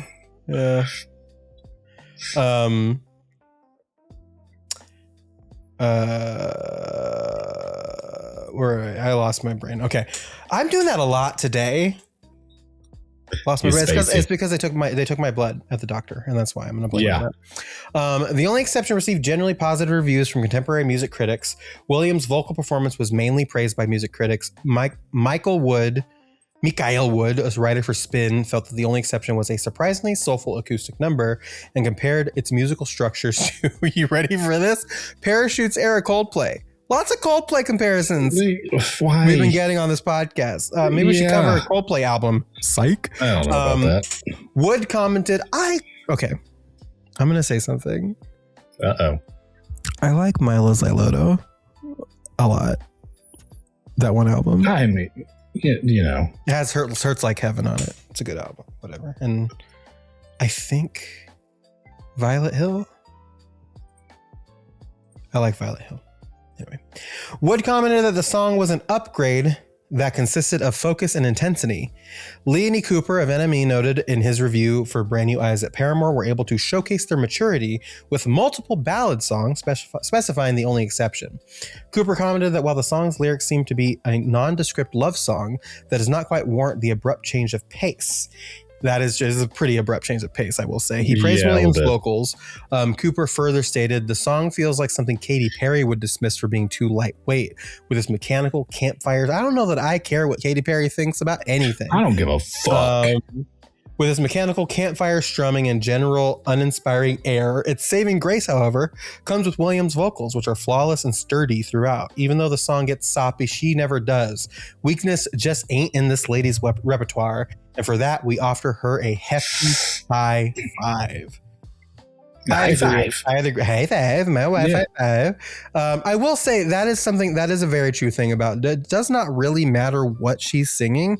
Haley definitely approaches it with like a strength that is really interesting and like, I say attractive, but not in like the, oh, she's so hot kind of way. Just like a want to kind of like approach that strength and just be near. Yeah.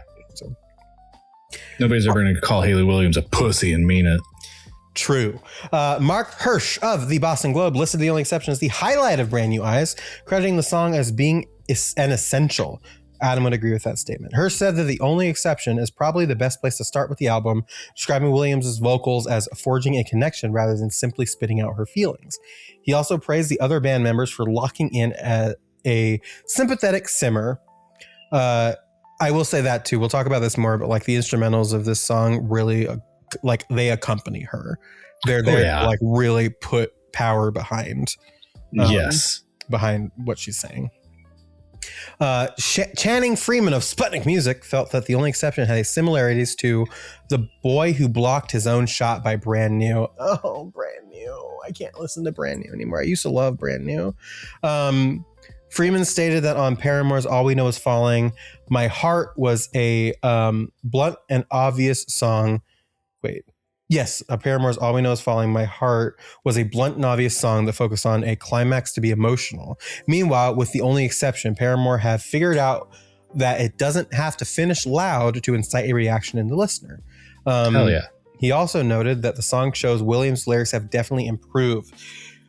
Jesse Catalotto of Slant felt that the lyrics to The Only Exception may be irredeemably over the top, but its vocal melodies are the stuff of perfect pop. The song has also been considered one of the greatest songs in the emo genre. Wow. Hell yeah. We'll read commercial performance here in a bit. We do have a music video for this. We can talk about it a little bit now. A music video for The Only Exception was directed by Brandon Chesbro, who had been working with Paramore for over 2 years. The song's music video was Chesbro's music video directorial debut. Prior to The Only Exception video, Chesbro had been approached to direct music videos for Brand New Eyes' 2 previous singles, but decided against it due to creative opinions. December 2009, he was asked to direct the music video for The Only Exception. Although the storyboard process took a while, the video was filmed in 4 days. The music video premiered February 17th, 2010 on Paramore's website, and Williams confirmed that as part of a Valentine's Day theme, the band selected cards that were sent to them by fans and featured them in the video. So there's about like really early on in the video, well, like maybe like a quarter. It's like a minute in. Yeah. There's a really great shot of Haley like laying on top of all of these like cards and zooming out.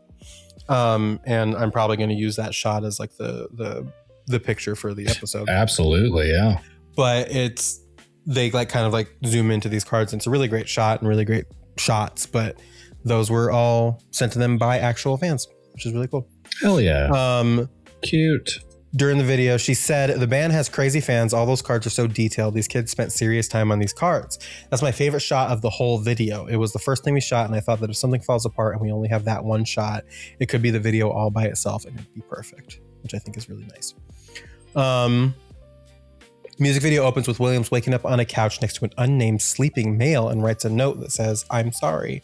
From there, she walks to a room, hugs her father, who is mentioned in the song. A conversation ensues with Williams taking a photo of someone presumed to be her mother. Video continues with Williams in her room staring at the photo on a mirror, singing about how love does not exist. She moves through a costume closet into a restaurant set where a rotating cast of men pose as her date. Then she walks into the next room where there is a wedding. Everyone at the wedding is wearing white with the other band members in attendance, but Williams arrives dressed in black and she flees the scene where the bride enters. During the course of the song, the clip cuts to the scenes where Williams is lying down on a giant pile of Valentine-themed cards. Throughout the video, clips of Williams singing with the rest of Paramore dimly lit in the background are shown. Video's final moments, Williams spots the same male she woke up to at the beginning of the video in the crowd at a rock show. After fantasizing the two being together through all the sets from the start of the video, she makes her way back through the various rooms to the original set in the beginning. When Williams sings "And I'm on my way to believing," she returns to the couch where the male is still asleep and hides the note she wrote in her pocket as she lies back down next to him. And it's a really good video. It's thankfully more watchable than Brick by Boring Brick quality wise. Yeah. I didn't realize this was a Blink 182 fan fiction, the music video about the girl at the rock show. But now that we're here, I mean, hey. Yeah. But it's like a cute video. It's like, obviously there's some angst in the middle, and it's this idea like, I mean, it's the most straightforward music video you could ask for with the context that you have of the song. Yeah, agreed. And I will say too, I think like she's right too. Like that shot with the cards is like a really great shot. Like it's really, really great shot. The music video for The Only Exception, this is a critical reception for the video. This is the first time we've had one of these. I think it was generally well received by music critics. Kyle Anderson, a writer for MTV, commented that the music video is by far the most visually interesting and complex clip the group has ever produced. I'd agree with that up to this point, Anderson further stated that despite the complexity of the video, the whole process was remarkably efficient. She remarked that based on the video's outcome, that it was a little bit surprising to know that it was directed by a first-time director. Mike Sheffield of Spin viewed the music video as a love story and described it as being a Valentine's Day plus epic emo balladry equals Paramore's brand new video for The Only Exception. Chesbro said he was happy with the final product of the music video and that directing the video made him become more interested in directing videos, saying, "I'd really like to do more videos now. It turned out so perfect that I'm worried nothing else will turn out as good. But if this is my only video, I'm super proud to be a part of it." Did he direct more? I truly don't know. He doesn't seem to have a Wikipedia article. No pages? Pageless? Pageless. A pageless man. So I'd have to assume the answer is either no or nothing of consequence, unfortunately. Let's see here. There's like this song really did break containment. There's an in popular culture section for this album or for this song, right? So let's see. Performed a live version on Ellen DeGeneres. Chorus and outro for the 2010 MTV Music Video Awards, VH1 Divas in 2010, along with Misery Business, Dakota, My Hero. Performed at Jingle Ball in Madison Square Garden with Misery Business and Brick by Boring Brick. That tracks. Yeah, definitely the two songs I'd do with that. Yeah. Appears in Paramore's videos, All of Them Ever. Appears in the 2011 Grammy nominees by the nominees in the 53rd Grammy Award. The song is heard in season 3, episode 11 of the television series Gossip Girl. Let's go. Fuck yeah. Sam Swee, we're going to do covers now because there's like a big link. Sam Swee and Kurt Schneider made an acoustic cover of the song. I used to watch Kurt Hugo Schneider and like Sam Swee and all those guys for a long time. They're really good stuff. April Chase covered the song, which had a music video directed and shot by Marco Bercasio. Rachel G. Fox did an acoustic cover. Chris Ninny and Ben Hazelwood performed a cover on The Voice Australia. Kelly Clarkson covered it as part of her The Stronger tour, which, like, God, I hate to say it. I love Hayley Williams, but if Kelly Clarkson covers your song, you're fucking cooked. I'll say it. Masha covered The Only Exception on her popular YouTube channel on March 25th, 2012. Julian Ansari did a cover of The Only Exception for Valentine's Day 2014. Blackpink's Rosé had twice covered the song for the South Korean reality show Sea of Hope. Regine Velasquez released her cover on July 25th, 2024. Billie Eilish on June 10th, 2025 performed the song at a concert in Paris, France as part of Hit Me Hard and Soft, the tour. She actually performed with Hayley at one point, I'm pretty sure. Nice. Hell yeah. There's a whole section for the Glee cover, was performed in the Britney Spears themed episodes Britney/Britney of the U.S. television series Glee, which aired September 28th, 2010. Leah Michelle and characters Rachel Berry sang the song at the end of the episode as an apology to her boyfriend Finn Hudson, played by Corey Monteith. The performance was praised by most critics, with Rolling Stone's Erica Futterman calling it gorgeous and tender, and Entertainment Weekly's Tim Stack praising it as the episode's nice emotional capper. Williams commented on Michelle's vocals on the rendition through her Twitter account. The cover was released as a single and charted at number 22 in both Canada and Ireland, 26 in the US, 60 in Australia, with sales of 89,000 copies in the US, according to Nielsen Sound Scan. The song was also made... Go ahead. I don't mind some Glee covers. Sure. Yeah. But a Glee cover of this song to me almost feels worse than what happened 9 years and 17 days before this episode came out.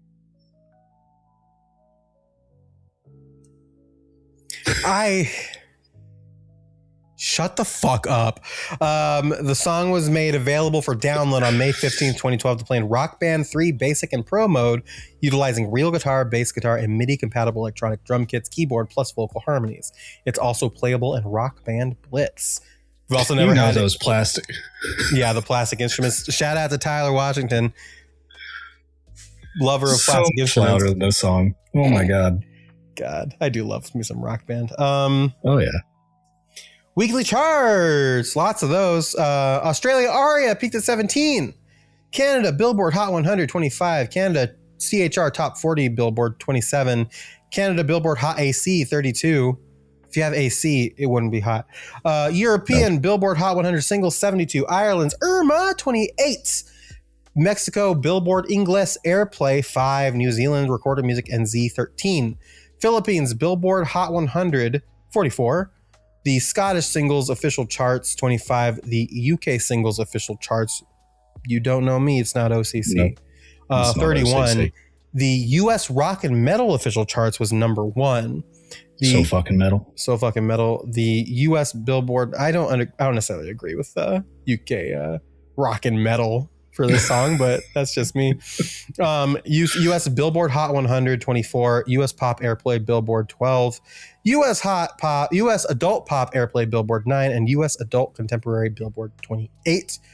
In 2010, the monthly performance chart in Brazil was Brazil Hot 100 Airplay was 39, and Brazil Hot Pop Songs was 13. So 2010 really was a big year for the only exception in Brazil. Yeah. Year-end performance in 2010, Australia's Aria ended at 75. The Billboard Hot 100 ended at 93. And the Billboard US Adult Top 40 ended at 37. And in 2025, it hit 76 on the Philippines Hot 100. What the fuck? Crazy. Thanks, Billie Eilish. We got some certifications. Australia's Aria, double platinum with 140,000 units. Before anybody comes back and attacks that Billie Eilish comment, I understand that Regine Velasquez is a Philippines artist. Like, don't come at me because I made the Billie Eilish joke, please, for 2025. Oh, okay, sure. I don't know that anybody was gonna, but it's good. It's always good to protect yourself. You never know. Strays. We might have somebody in the Philippines listening. God, I hope we don't have anybody in Savannah, Georgia listening. Jesus. Oh no. 60,000 people, New Zealand, 60,000 units sold. Sorry, double platinum in New Zealand, RMNZ. United Kingdom's BPI platinum with 600,000 units. And in the United States, RIAA. Fuck the RIAA. Very good. Double platinum with 2 million units sold. Well, damn. You had your fingers all up on the ass. I did. I have my fingers on the ass. If you're a YouTube watcher, you'll know what I'm talking about. Have my fingers on the ass. That's where I like them. That's a weird thing to say. God damn. We will move on to some stuff. Haley explained to Kerrang that when the band was a quintet, the song... Wait. Okay. It was written when the band was a quintet. The song is a soft ballad which provides musical diversity to the album. Haley Williams explained to Kerrang in 2009, I've never written lyrics like this before. First verse is about where I think the fear to be open or vulnerable started. Ever since the first story in Kerrang, everyone has known about my family issues and domestic whatever. It's something that's kind of stayed with me and I've learned from. I played this song to my mom and there were tears. It was kind of embarrassing. She told Alternative Press in 2010, the first love song I've ever written. And even if I've tried in the past, this is the first one that I'm really proud of. I like that I was able to express the fact that I have always been really afraid of love. And I still am at times, but the excitement and the hope that it exists is still very evident in the lyrics. So it's not like I'm a total cynic. Love is a good thing, kids. There we go. We also, let's see. Haley also has the track by track description in Alternative Press for this. Before I get started on this one, let me just point out the fact that the acronym for the song is TOE. All right. TOE. Thanks, Haley. She loves acronyms. She loves an acronym, TOE. The other one. Josh and I wanted something short and sweet that would break up the record. He sent me some music and I was immediately inspired. After showing the guys, everyone loved it so much that they told us we had to finish it. So we did. This is the first love song I've ever written. And even if I tried in the past, this is the first one I'm really proud of. There's a rest of fact, blah, blah, blah, blah, blah. And that was we read that already. It's all the same. So the first part was different that we already read the other part. Let's see. Let's read some credits real quick. This is the same thing as this other one. There's nothing different about this. Russ was still there. Father, I want to sing music. We talked about the covers. Yeah. Translations for days here. Lots of translations. Yeah, hold on. Let me see. Yeah. There's a remix by The Only Exception #juiced by Fucked Up Kit. Hell Thanks, Fucked Up Kit. We've got translations in Spanish, Portuguese. We're back. There we are. Turkish, Italian, All right. and Polish. Nice. Well, the tags are pop, rock, USA, in English, pop rock, adult contemporary, adult alternative, acoustic, ballad. True. And on Wikipedia, we've got soft rock, folk rock, and acoustic rock, just in case you were wondering. Nice. Let's see. There's got to be some interesting... When I heard my daughter listening to this song, it broke my heart, broke my heat yet again, and I hope that she finds her exception after seeing the breakup of her mother and I.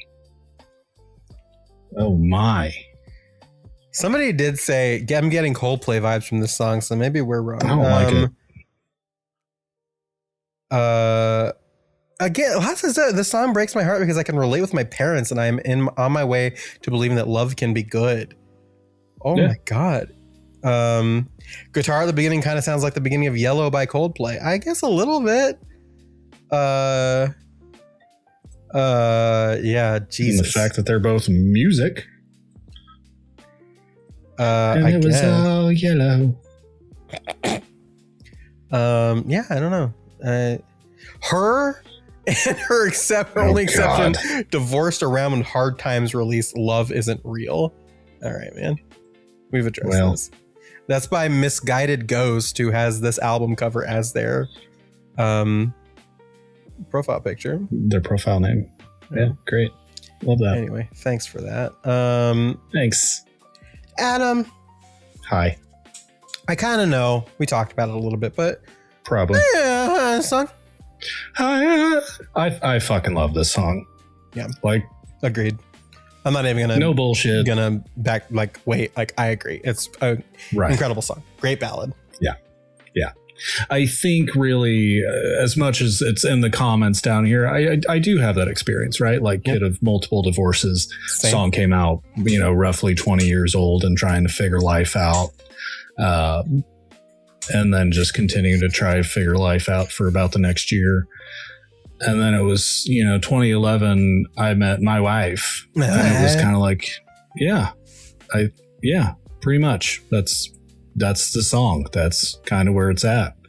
I didn't hear this song with my wife and I thought, what a lovely song this is.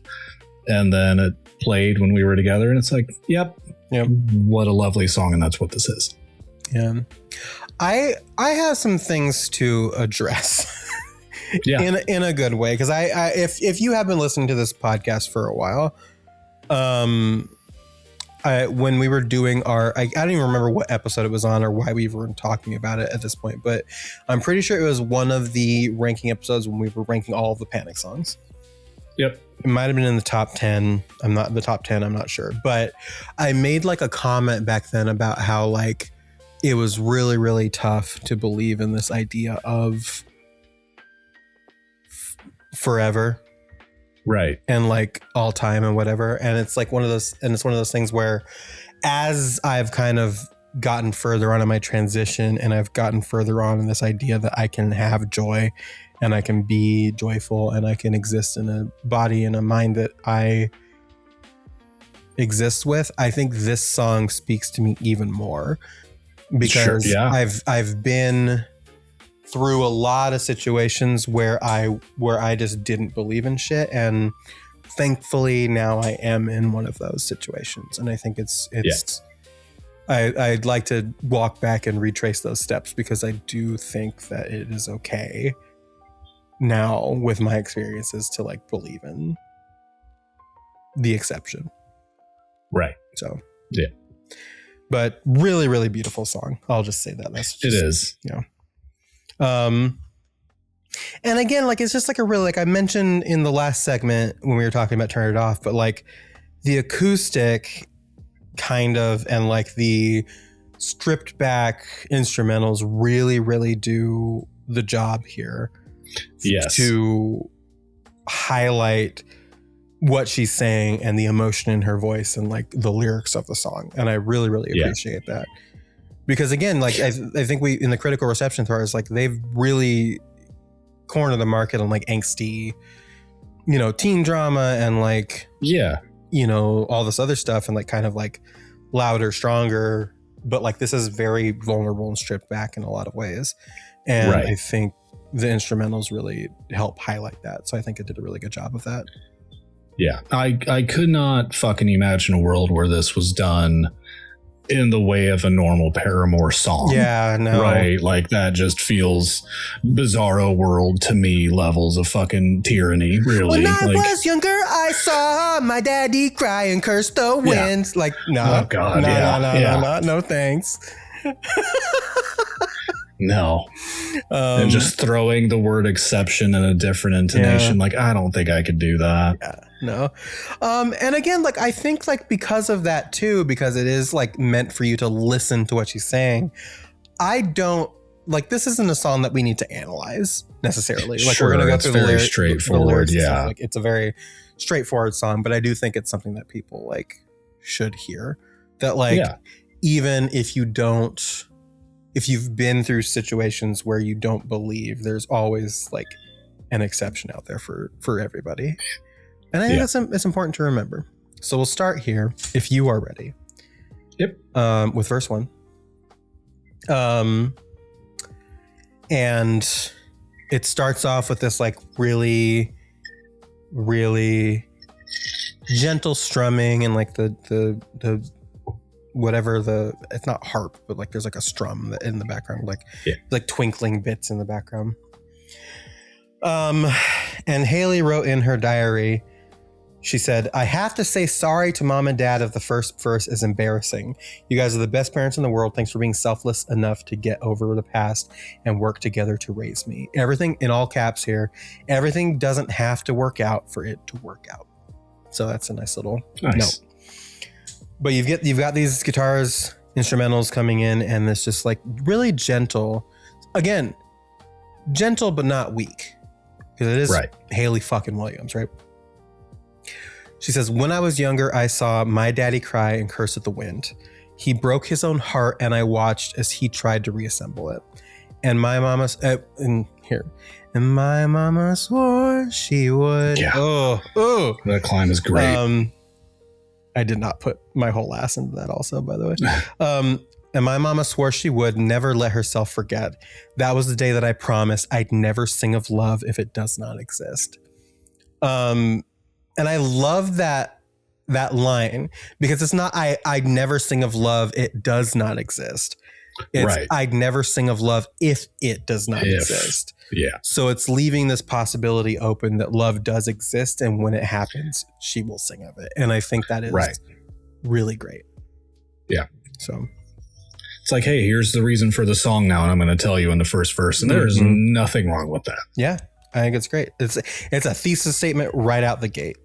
Yep. You get the chorus, but darling, you are the only exception. You are the only exception. Yeah. So we know it's that repeated a few times. We get to verse 2. This is a great song for somebody with a low register too. Oh, absolutely. I'm not going to try and keep up with all the other Paramore songs. No. This one, fucking sweet spot. This is just right here. Mm-hmm. Yeah. So we get to verse 2. Well, until you get to the bridge, and then it's like, oh. Yeah. Fuck. So you get to the verse 2. Maybe I know somewhere deep in my soul that love never lasts, and we've got to find other ways to make it alone or keep a straight face. And I've always lived like this, keeping a comfortable distance. And up until now, I had sworn to myself that I'm content with loneliness, because none of it was ever worth the risk. Will you? And into the chorus again. Ugh. And again, it's this like confronting this idea is like, I'd never sing of love if it does not exist. And I have this idea in my head because of how I was brought up and all this other stuff that like, it doesn't, and I've got to figure out how to do it alone.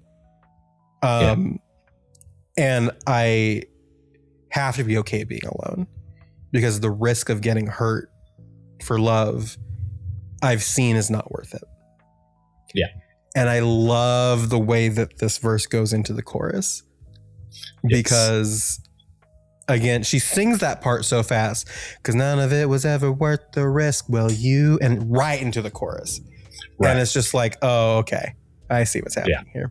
She does that little raisy thing on the line in verse 2 with, and I've always lived like this, where it almost like feels like a little cursive moment. Even she just kind of like does it so effortlessly. And it's like, oh, you're really getting this roller coaster of emotion come through, because you're finding somebody who is just trying to do a little better. Yeah. Yeah. Agreed. And I love how she ends the chorus here, because what happens is, she ends the chorus that last year, you are the only exception. And it goes into this like little, like the music is coming in. I'd call it a breakdown, but like not in like in the way you would do a breakdown in like an acoustic song, right? Because it's the instruments coming in. She sings that, it goes into this little instrumental section before the bridge. And the music picks up, and it's allowing itself to get a little louder, a little more intense, but not so much that it's about to drown out what she's about. And so this stuff is happening, and the music gets louder and goes into this bridge. And she is like, this is like her moment here. Yeah. Where she goes, I've got a tight lip grip on reality, but I can't. And she's singing here, right? So it goes, I've got a tight grip on reality, but I can't let go of what's in front of me here. I know you're leaving in the morning when you wake up. Leave me with some kind of proof it's not a dream. Ooh, whoa. There it is. Oof. There it is. You know me. You know me. Slut for the O's and the woes. And she hits a fucking banger O right here. And this is very much like this is the discovery, right? Where it's like, okay, I found the exception, and I'm trying not to, like, I just need you to prove, like, you have to go, and that's normal, but like I need proof that like this is worth like breaking reality and like believing in something for. And it's just a really, really great bridge. This is like the turn, right? Yep. And you get the whoa, and you get like a quick little like strum, and then it cuts out, and it's just her repeating, The only exception. And it's light. And it's light. And it's light. And more stuff is picking up. And the drums. Dun, dun, dun, dun. You and it's good. And it like gets up and up and up.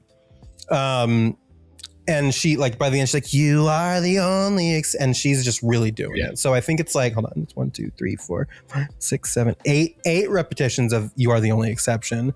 But what I like about it, because you know how we feel about repetition sometimes. What I like about this is that it is building, right? Where she's saying the same thing, but she's not saying it the same way every single time, and each time more gets kicked into it behind her.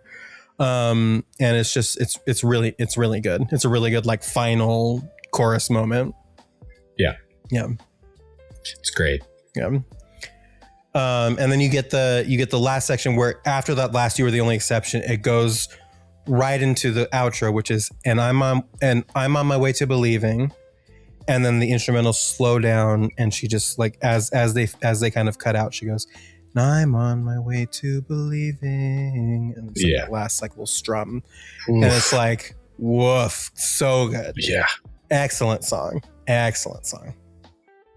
So it's a fucking great song. Like it's just so top notch. Like you said, that chorus by all means should annoy the shit out of me, but it just kind of the way that it just grows and progresses into something, and kind of like right when you could maybe say, okay, I've had enough, and then it's done. Like, yes, the same sentence over and over again like that can be grating, but with each build of an instrument, and then when she finally ends on a hopeful note, it's like, nope, you really are the only exception. Yeah. And what I'll say too is that like it is repetition for sure, but I like it a lot because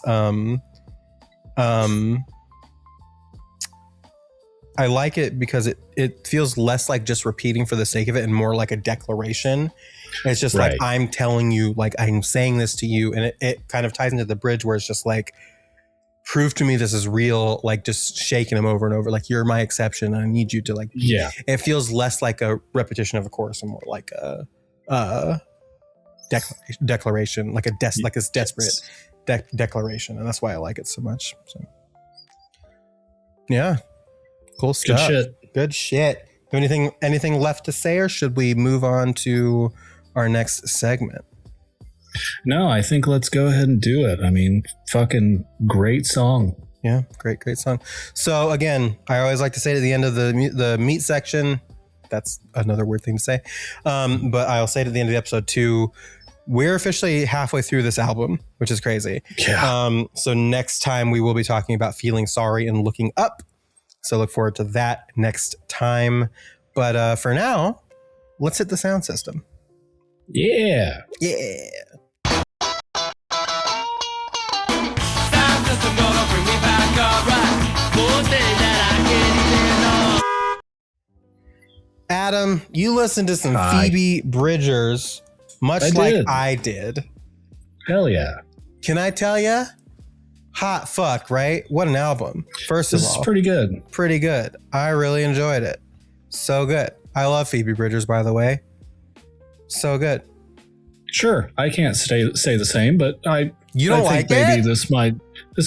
I am Generally, not a Phoebe Bridgers fan. You're not a Phybe Bridgers fan, right? Well, you're incorrect for that. But I know. You did choose. I did choose. You did choose a Phoebe Bridgers song, and if I'm not mistaken, you picked "Still Standing" as your pick. I did pick "Still Standing." So talk to me about "Still Standing" and why it's your pick for this sound system. So probably the reason that I'm not a Phoebe Bridgers fan is like the way that our children introduced us to Phoebe Bridgers, because I'm old enough to have children that wants to introduce us to Phoebe Bridgers. Is Carrie and I were just kind of like hanging out outside one night, just kind of like vibing as adults. And then our kids came out and they're like, man, I really want to listen to Phoebe Bridgers. And they recommended all of these songs. And it's like, this doesn't fit the mood that I was just in. I was doing great. And then you came in and you hit me with a little bit of sadness. And it was like, oops, all sad. Okay. Hang on. I'm going to take off the pop filter for this one. I need you to hear this. See this, YouTubers? This does come around. I know it'll come around. You know, I'm going to put it back on actually just for my own sake. You have got, and I mean got, to stop holding irrational grudges against good fucking music. I got you it. Absolute fucking goon. I know. Please. I know. Continue. So then last night, since, Aurora's in college, she can only talk to us on the phone or FaceTime several times throughout the evening, sometimes at 40 minutes each.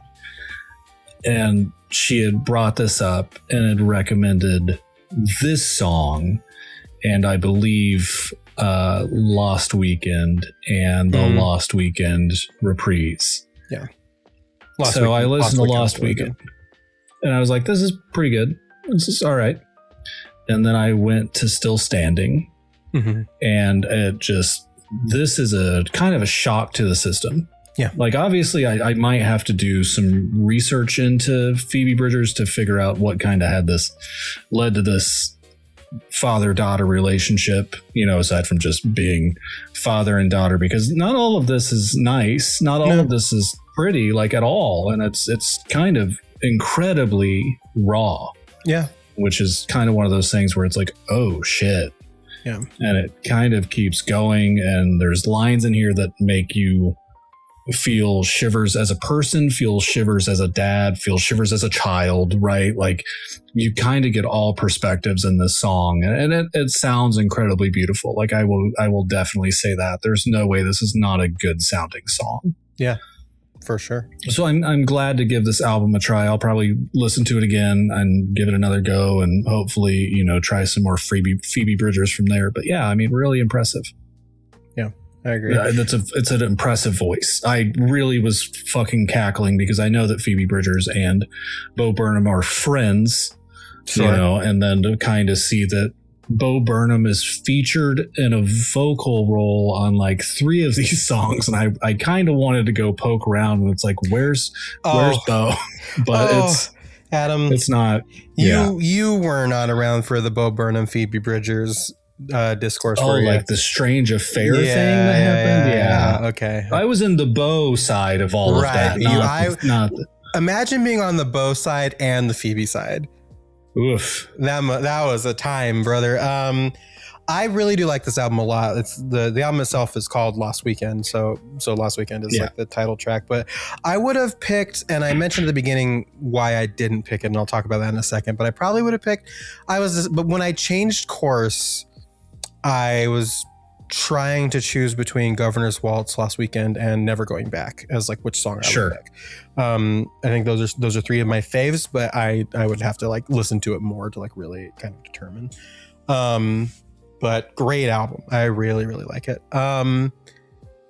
Cool. Will you commit to investigating Phoebe Bridgers more? Yeah, I think so. Probably. Cool. Because I think it's your vibe if you're in the right mood for it. So. Right. Yeah. I've got to be in the moment. That night was not in the moment. Yeah. Did you listen to your daughter's Phoebe Bridgers recommendations? No. Well, maybe you fucking should. Damn. Because they're pretty okay. What the fuck is wrong with you? See? It's not just me. I know I haven't listened, but I fucking know you. Tell her to come over here. Come here. You come here. Oh, fuck. You come here. What's the left one? Come here. That's the right one. Come here. Yes, my dear. You have got to listen to this album. It's so good. Please, I'm begging you. I told her I would, and then I just haven't had the chance at work. Okay, do it for her. I her. wanted to give it actual attention. Okay, do it for her. You could do it for her, but you could also do it for somebody who's more important, which is me. Fair. That is fair. I'll take it. You are costing me a lot less money. So That's true. That's true. I aim to cost as many people as little money as possible. So that's right. Yeah. So right. Definitely. I will make it my duty before the week is out. Hell yeah. The week is out. Okay. Love you. Yoshi kind of sucks so far. I hate to say that. It makes me sad. Who? Yoshi. Oh, Yoshi. All I heard was just she kind of sucks so far, and I was really confused. It's really confused. Wow. God. You started Yoshi without me, fucker. You're not missing anything. Damn. Fucker. So I mentioned at the beginning, like I was going to pick Phoebe Bridgers for my sound system, and I pivoted. Yeah. So I picked a song called "A Little Less Put Together" by a band called Sundressed. I did not know who Sundressed was until today, but they have been putting out music for a while now. The song is off an album. It's the title track of the album. Came out in 2017, so they've been around for a while. And it is like just this really nostalgic, like really classic, like 2000s emo. It's like it really like invokes the shit that we were listening to back then. Like it's really good shit. A big just shouts out to this whole album, their discography. Definitely please listen to Sundressed. The reason why I picked them is because I was scrolling through TikTok as I do, and a TikTok popped up that was Sundressed, and that's how I figured it out. So they don't have any like merch or physical media or anything. It's all on streaming because they do not own the rights to their back catalog. Fuck. And they are trying to get those back. Sure. And they need like, I think it's something like 3 million streams on each of their like back catalogs to then have the rights revert to them, because that's kind of like what the deal was essentially, is like if they get to that, they can have their back catalog back. And I saw this and I was like, okay, let me check them out and see. And I was like, oh, this is really fucking good. Because I listened to like a handful of songs on like a bunch of the albums just to see. And I was like, you know what? Like we're a small podcast, but we do have like listeners, right? Like I know like a lot of people don't write in, but we do have listeners that maybe take our advice and our recommendations sometimes. Sure.